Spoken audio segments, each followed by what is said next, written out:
Next है canonical example. Canonical example में हमने देखा था कि सिस्टम की एनर्जी चेंज होती है लेकिन नंबर ऑफ़ पार्टिकल्स सेम रहते हैं। इस असेंबली के लिए ये सारी आगे फॉर्मुलेशन हम करेंगे जिसमें एनर्जी एक्सचेंजेस हो सकते हैं। अब इसके लिए हम बोल्ट्जमैन डिस्ट्रीब्यूशन फंक्शन को यूज़ करते हैं, ठीक है। और उसके अलावा हम प्रोबेबिलिटीज़ देखते हैं कि क्या कैसे हम फाइंड आउट कर सकते हैं for finding a system in a particular state, ठीक है। और उसके अलावा हम पार्टीशन फंक्शन को यहाँ पे डिफ़ाइन करेंगे। तो सबसे पहले हम बोल्ट्जमैन डिस्ट्रीब्यूशन फंक्शन को डिफ़ाइन करते हैं, which is actually the probability distribution formula, ठीक है। और वो इक्वल होता है P I probability of finding the particle finding the system, ठीक है। यहाँ सिस्टम असेंबलीज की बात होती है। तो probability of finding the system in ith state is given by this is the Boltzmann factor, ये जो होता है एक्सपोनेंशियल वाला, ठीक है।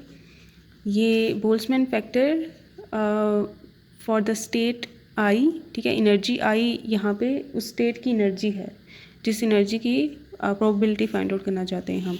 तो डिवाइडेड बाय पार्टीशन फंक्शन होता है, ठीक है, जिसे हम जी से रिप्रेजेंट करते हैं। अब जी क्या होता है? Partition function. और पार्टीशन फंक्शन इक्वल होता है sum of the probabilities of all the states जो कि अवेलेबल हैं। ये लेट्स मैं जे भी कर देती हूँ, ई जे बाई के टी, ठीक है। जितने भी हमारा सिस्टम जो है उसके पास कुछ अवेलेबल एनर्जी लेवल्स होते हैं। लेट्स से उसके पास 10 एनर्जी लेवल जो है अवेलेबल हैं। तो ये बोल्ट्जमैन फैक्टर उन तमाम 10 एनर्जी लेवल्स के लिए हम सेपरेटली फाइंड आउट करेंगे और उसको सम कर देंगे तो हमें पार्टीशन फंक्शन मिल जाएगा, जो कि यहाँ डिनोमिनेटर में आ रहा है। और न्यूमरेटर में क्या है? उस particular energy level, energy state का बोल्ट्जमैन फैक्टर हमने फाइंड आउट करना है। और इनका रेशियो जो है हमें प्रोबेबिलिटी दे देगा of state ith to be occupied, ठीक है। ith state to be occupied की प्रोबेबिलिटी हमें ये फार्मूला दे देगा, ठीक है। इसके हमने प्रॉब्लम्स की हैं जिससे आपको मज़ीद क्लियर होगा कि ये किस तरह से हम अप्लाई करते हैं। इसकी प्रॉब्लम आप देख सकते हैं प्लेलिस्ट में स्टैटिस्टिकल मैकेनिक्स की। ये यहाँ तक हमने देख लिया। अगर यहाँ से इसको आप खोलना चाहें जी विच इज़ पार्टीशन फंक्शन, बहुत इंपॉर्टेंट है।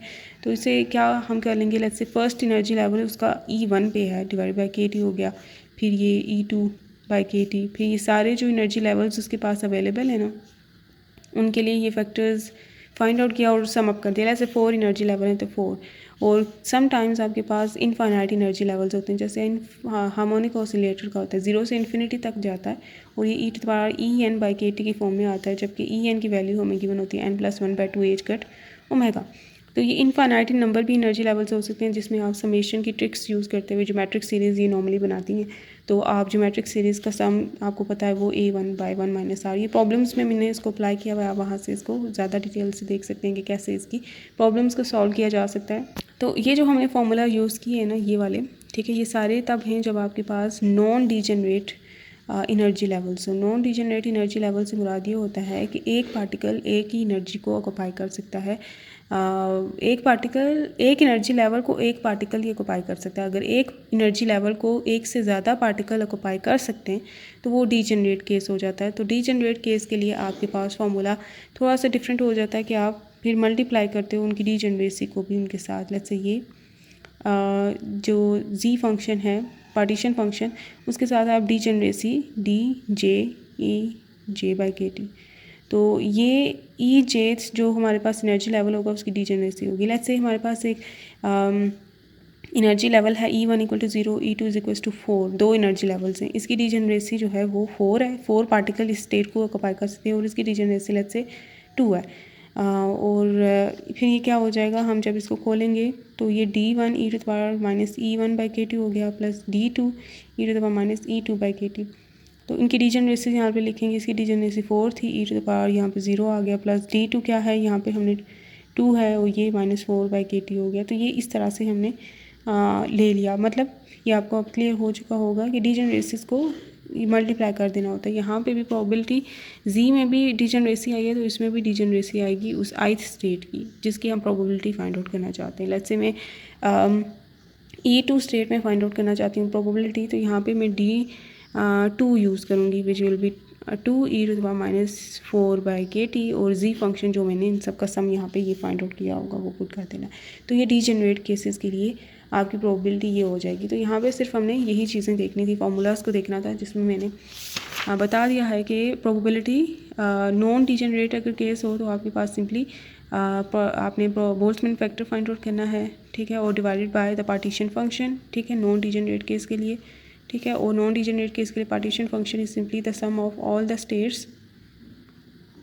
स्टेट्स का बोल्ट्जमैन फैक्टर फाइंड आउट किया और सम अप कर दिया, ठीक है। ये हो गया नॉन डिजेनरेट। और डिजेनरेट केस के लिए आपके पास आता है प्रोबेबिलिटी, जिसमें आप डिजेनरेसी को भी मल्टीप्लाई करते हो उस पर्टिकुलर स्टेट की और डिवाइडेड बाय जी, और जी इस केस में आप इसमें भी डिजेनरेसी को मल्टीप्लाई करते हो हर पर्टिकुलर स्टेट के लिए। और प्रोबेबिलिटी जो है इसके लिए अनदर वर्ड भी यूज़ होता है जिसे हम कहते हैं रिलेटिव पॉपुलेशन, ठीक है, relative population of states. Relative population of states is actually probability. तो ये अगर वर्ड यूज़ होता है तो आप इससे फेमिलियर होंगे नेक्स्ट टाइम। तो ये इस तरह से, और इसमें टेम्परेचर ये है T टेम्परेचर है, K बोल्ट्जमैन कांस्टेंट है, ये आपको पता है। और इससे पहले मैंने माइक्रोइकोनॉमिकल एग्जाम्पल के लिए बताया था, क्या उसे कहते हैं, हाँ, टॉपिक हमने किया था, उसमें ये प्रॉब्लम इस स्टेटमेंट की फॉर्म में भी आ सकती है कि calculate the equation of state when atoms are taken away from their lattice sides and forced to migrate to the surface of crystal Schottky defect, the number of configuration of vacancy arranged at random on n+n lattice sites as this। तो यहाँ पे equation of states को find out करने को कहा गया है, जो कि हमने प्रीवियस प्रॉब्लम में किया है। और उसमें जैसे मैंने बताया था कि वैकेंसी जनरेट हो जाती हैं एज टेम्परेचर चेंजेस, और वो कैसे जनरेट होती हैं जब एटम्स जो हैं माइग्रेट कर जाते हैं टुवर्ड्स द सरफेस, ठीक है। तो इसको, इस स्पेशल डिफेक्ट को जो इस वजह से आता है सरफेस में एटम्स की माइग्रेट करने की वजह से, उसे शॉर्टकी डिफेक्ट कहते हैं। और वो इक्वेशन ऑफ स्टेट हमने माइक्रो कैनोनिकल एग्जाम्पल के लिए फाइंड आउट की थी प्रीवियस वीडियो में। सो ये यहाँ तक ही था, और इसके प्रॉब्लम्स बहुत सारे हैं, इंपॉर्टेंट हैं, आप सब वो देख लीजिएगा।